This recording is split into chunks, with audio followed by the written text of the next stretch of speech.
ಅಯ್ಯೋ ಶಾಸ್ತ್ರಿಗಳೇ, ಹಾವಿಂದ ತೊಂದರೆ ಅನುಭವಿಸ್ತಿರೋ ನನ್ನ ಮೊಮ್ಮಗನಿಗೆ ಏನೂ ಆಗ್ದಲೇ ಇರೋ ಹಾಗೆ ನೀವೇನಾದರೂ ಪರಿಹಾರ ಹೇಳಬೇಕು. ನಾನು ಹೇಳಿದಾಗಲೇ ಸರ್ಪ ಸಂಸ್ಕಾರ ಮಾಡಿ ಸರ್ಪದೋಷ ನಿವಾರಣೆ ಮಾಡಿ ಮದುವೆ ಶಾಸ್ತ್ರ ಮಾಡಿದ್ದಿದ್ದರೆ ನಿಮ್ಮ ಮೊಮ್ಮಗನಿಗೆ ಈ ಅಪಾಯ ಸಂಭವಿಸ್ತಾ ಇರಲಿಲ್ಲ. ಆದರೆ ನೀವು ನನ್ನ ಮಾತನ್ನು ಮೀರಲ್ಲ ಅಂತ ಹೇಳಿಯೂ ಕೂಡ ಇನ್ನೂ ಅವನಿಗೆ ಮದುವೆ ಮಾಡದೇ ಇರೋದ್ರಿಂದಲೇ ಇವತ್ತು ಅವನಿಗೆ ಈ ಪ್ರಾಣಾಪಾಯ ಬಂದು ಒದಗಿರೋದು. ನಾನೇನು ಮಾಡಲಿ ಶಾಸ್ತ್ರಿಗಳೇ?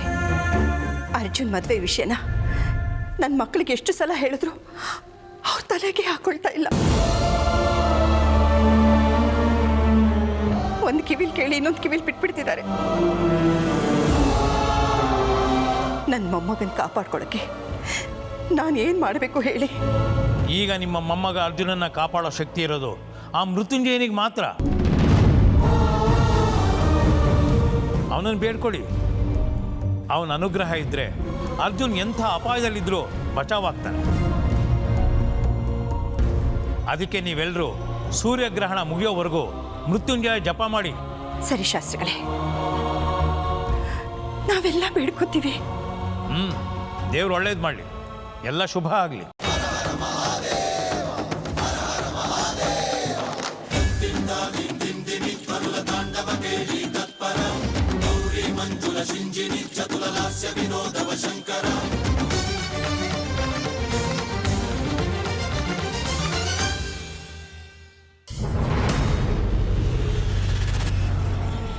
ಮಾವ, ಏನ್ ಮಾಡ್ತಾ ಇದ್ದೀರಾ?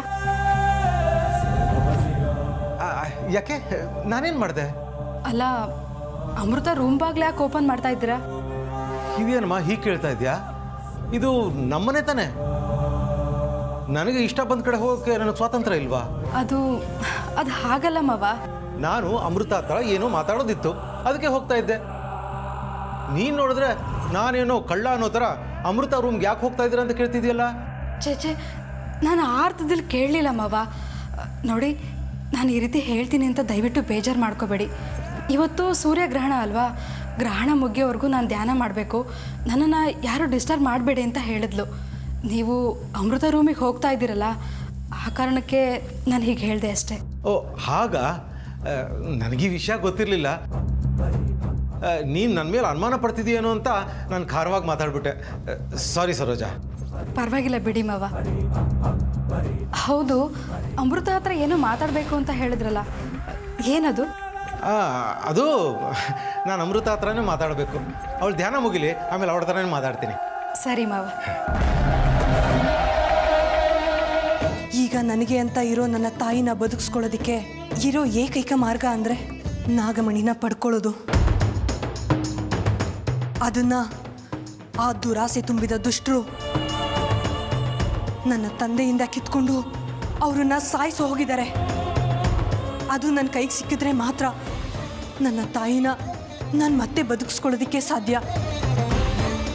ನನಗೆ ನಾಗಮಣಿ ಸಿಗೋ ಹಾಗೆ ಮಾಡು ಶಿವನೇ. ಅದು ನನ್ನ ಕೈಗೆ ಸಿಕ್ಕರೆ ಮಾತ್ರ ನಾನು ನಾಗಲೋಕಕ್ಕೆ ಹೋಗೋಕ್ಕಾಗೋದು. ದಯಮಾಡಿ ಆ ದುಷ್ಟರು ಕೈಲಿರೋ ನಾಗಮಣಿ ನನಗೆ ದಕ್ಕೋ ಹಾಗೆ ಮಾಡು ಈಶ್ವರ. ಅದು ನಿನ್ನಿಂದ ಮಾತ್ರ ಸಾಧ್ಯ. ನಾಗಮಣಿ ನನ್ನ ಕೈಗೆ ಸಿಗಬೇಕು. ಅಲ್ಲಿವರೆಗೂ ನಾನು ಈ ಭೂಲೋಕ ಬಿಟ್ಟು ಹೋಗಲ್ಲ. ಅದಕ್ಕೂ ಮುಂಚೆ ನನ್ನ ತಂದೆ ತಾಯಿನ ಕೊಂದ ಆ ಪಾಪಿಗಳನ್ನ ಸಾಯಿಸೋ ಶಕ್ತಿ ಕೊಡು. ಅವ್ರು ಎಲ್ಲಿದ್ದಾರೆ ಅಂತ ತಿಳ್ಕೊಳ್ಳೋ ಶಕ್ತಿ ಕೊಡು. ಕರುಣೆ ಇಟ್ಟು ಕಾಪಾಡು ಶಿವನೇ, ಕಾಪಾಡು.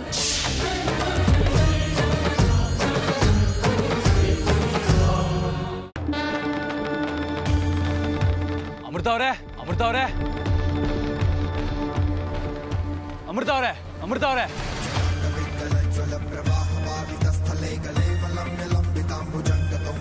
ಅರ್ಧ ಕಾಡು ಹುಡುಕಾಯ್ತು, ಎಲ್ಲೂ ಅಮೃತ ಅವ್ರು ಸುಳಿವೇ ಇಲ್ಲ. ಎಲ್ಲಿ ಹೋದ್ರಪ್ಪ ಇವರು?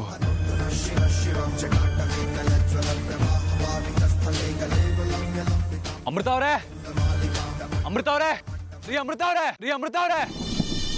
ಅರ್ಜುನ್, ಇದು ಅರ್ಜುನ್ ಧ್ವನಿ ಅಲ್ವಾ? ಹೌದು, ಇದು ಅರ್ಜುನ್ ಧ್ವನಿನೇ. ಅವನು ಇಲ್ಲಿಗೆ ಬರಕ್ಕೆ ಹೇಗೆ ಸಾಧ್ಯ? ಅಂದರೆ ಅವನು ಇಲ್ಲಿಗೆ ಒಬ್ಬನೇ ಬಂದಿಲ್ಲ, ಅವನು ಯಾರ ಜೊತೆಗೋ ಬಂದಿದ್ದಾನೆ. ಅವರು ಈ ಕಾಡಿನಲ್ಲಿ ಎಲ್ಲೋ ತಪ್ಪಿಸ್ಕೊಂಡು ಅವನು ಹುಡ್ಕೊಂಡು ಕೂಗ್ದಾಗಿತ್ತು. ಅರ್ಜುನ್, ಅರ್ಜುನ್!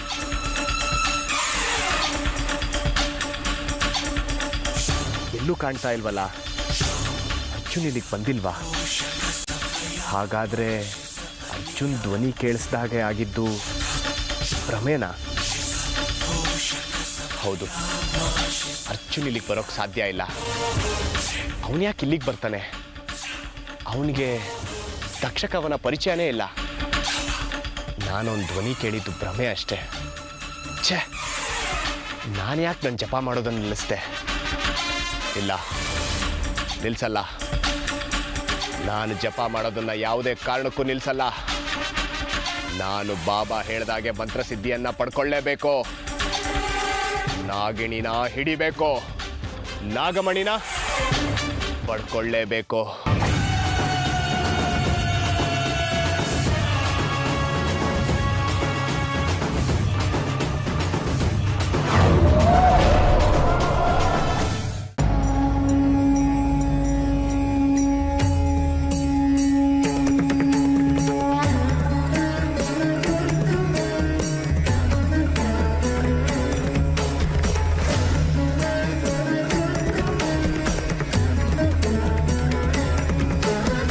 ದೇವ್ರೆ, ನನ್ನ ಅರ್ಜುನ್ಗೆ ಏನು ಆಗದೆ ಇರೋ ಹಾಗೆ ಮಾಡು.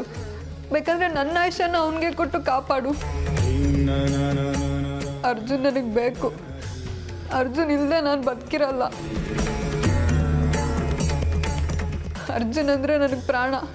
ಅವನ ಪ್ರಾಣಕ್ಕೆ ಈಗ ಆಪತ್ತು ಬಂದಿದೆ. ಅವನಿಗೇನು ಆಗಬಾರ್ದು. ಅವನು ಚೆನ್ನಾಗಿರ್ಬೇಕು. 100 ವರ್ಷ ನನ್ನ ಜೊತೆ ಇರಬೇಕು.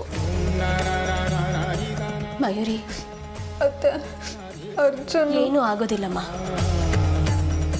ನಾವು ನಂಬಿರೋ ನಮ್ಮ ಶಿವ ನಮ್ಮ ಅರ್ಜುನ್ ಕೈ ಬಿಡೋದಿಲ್ಲ. ಅವನನ್ನು ಕಾಪಾಡ್ತಾನೆ. ಏನು ಕಾಪಾಡ್ತಾನೋ ಏನು. ಇಷ್ಟು ದಿನ ಇದೇ ಶಿವನಿಗೆ ಪೂಜೆ ಪುನಸ್ಕಾರ ಮಾಡಿದೆ, ಹರಕೆ ಮಾಡಿಕೊಂಡೆ. ಆದರೆ ನಮ್ಮ ಕೂಗು ಈ ಶಿವನಿಗೆ ಕೇಳಿಸ್ಲೇ ಇಲ್ಲ.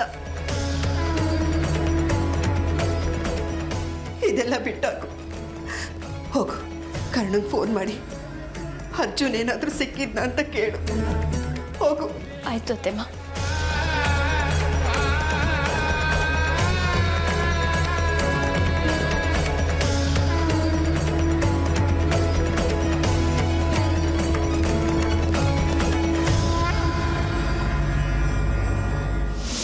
ಹಲೋ, ಎಲ್ಲಿದೆಯೋ? ಅಮ್ಮ, ನಾನು ಇನ್ನೂ ಹೊರಗೆ ಇದ್ದೀನಿ. ಅರ್ಜುನ್ ಇನ್ನೂ ನನ್ನ ಕೈಗೆ ಸಿಕ್ಕಿಲ್ಲ. ನನಗೆ ಗೊತ್ತಿರೋ ಅವನೆಲ್ಲ ಫ್ರೆಂಡ್ಸ್ ಮನೆಗೂ ಹೋಗಿ ವಿಚಾರಿಸ್ತಾ ಇದ್ದೀನಿ. ಆದರೆ ಅವ್ನ ಬರ್ಡೇ ಆದಮೇಲಿಂದ ಅವ್ನು ಯಾರನ್ನೂ ಮೀಟೇ ಮಾಡಿಲ್ವಂತೆ. ಹೌದಾ? ಮತ್ತೆ ಇನ್ನೆಲ್ಲ ಹೋಗಿರ್ತಾನ ಅವನು? ನಮಗೆಲ್ಲ ತುಂಬ ಗಾಬರಿ ಆಗಿದೆ ಕಣೋ ಕರ್ಣ. ಅಮ್ಮ, ನೀವು ಧೈರ್ಯವಾಗಿರಿ. ಅರ್ಜುನ್ಗೇನೂ ಆಗಿರಲ್ಲ. ಹಾಗೆ ಅವನೆಲ್ಲೇ ಇದ್ರೂ ಸೇಫಾಗೇ ಇರ್ತಾನೆ. ಅವನೆಲ್ಲೇ ಇದ್ರೂ ನಾನು ಹುಡ್ಕೊಂಡು ಕರ್ಕೊಂಬರ್ತೀನಿ, ಆಯಿತಾ? ಸರಿ ಕಣೋ, ಬೇಗ ಅರ್ಜುನ್ನ ಕರ್ಕೊಂಡು ಬಂದ್ಬಿಡು. ನಾವೆಲ್ಲ ಕಾಯ್ತಾ ಇರ್ತೀವಿ. ಬಾಯ್ ಮಾ.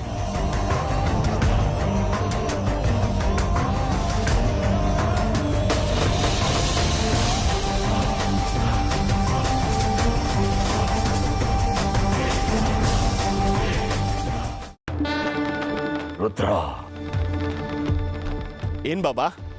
ನಿನ್ನ ಜಪ ಮುಗಿತು. ನಿನ್ನ ನಿಷ್ಠೆಗೆ, ನಿನ್ನ ಭಕ್ತಿಗೆ, ನಿನ್ನ ಶ್ರದ್ಧೆಗೆ ಆ ಕಾಲ ಭೈರವ ಒಲ್ದಾಯ್ತು.